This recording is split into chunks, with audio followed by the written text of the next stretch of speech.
Board एक्झामसाठी गणिताचा अभ्यास कसा करावा? बोर्ड एक्झाम जवळ येत असताना गणिताचा अभ्यास करणं हे एक चॅलेंज वाटू शकतं. पण डोंट वरी. आज आपण काही सिक्रेट टिप्स बघणार आहोत, जे तुमचा स्ट्रेस कमी करून अभ्यास करणं सोपं करतील. टिप 1. सिलेबसची ओळख करा. सर्वात पहिलं काम म्हणजे तुमच्या सिलेबसची माहिती घेणं. तुमच्या बोर्डाच्या वेबसाईटवरून सिलेबस डाउनलोड करा आणि त्यानुसार तुमचा अभ्यास प्लॅन तयार करा.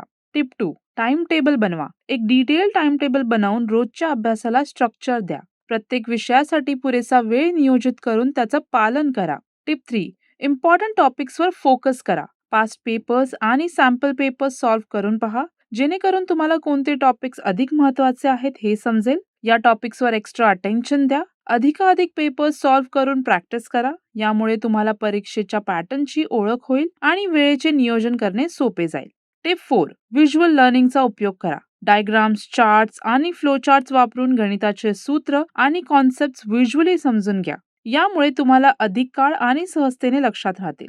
टिप 5. ग्रुप स्टडीचा फायदा घ्या. मित्रांसोबत ग्रुप स्टडी सेशन्स आयोजित करा. एकमेकांचे डाऊट क्लिअर करणं आणि एकमेकांना शिकवणं तुम्हाला अधिक काही शिकवून जाईल. टिप 6. रिलॅक्सेशनचं महत्त्व समजून घ्या. अभ्यासाच्या वेळापत्रकात रिलॅक्सेशनचाही समावेश करा. शॉर्ट ब्रेक्स घेत राहणं तुमच्या मेंदूला रिफ्रेश करण्यास मदत करेल. टिप 7. सेल्फ मेड नोट्स बनवा. प्रत्येक विषयाचे स्वतःचे नोट्स तयार करा. यात सूत्रे, शॉर्टकट्स आणि महत्त्वाच्या उदाहरणांचा समावेश करा. यामुळे रिव्हिजन करताना वेळ वाचेल आणि संकल्पना स्पष्ट होईल. या टिप्सचा वापर करून तुम्ही गणितासाठी नक्कीच तयारी करू शकता. रिमेंबर, कन्सिस्टन्सी आणि पॉझिटिव्ह ॲटिट्यूड तुमच्या यशाची किल्ली आहे. हा व्हिडिओ जर आवडला असेल तर लाईक करून सबस्क्राईब करायला विसरू नका. Best of luck.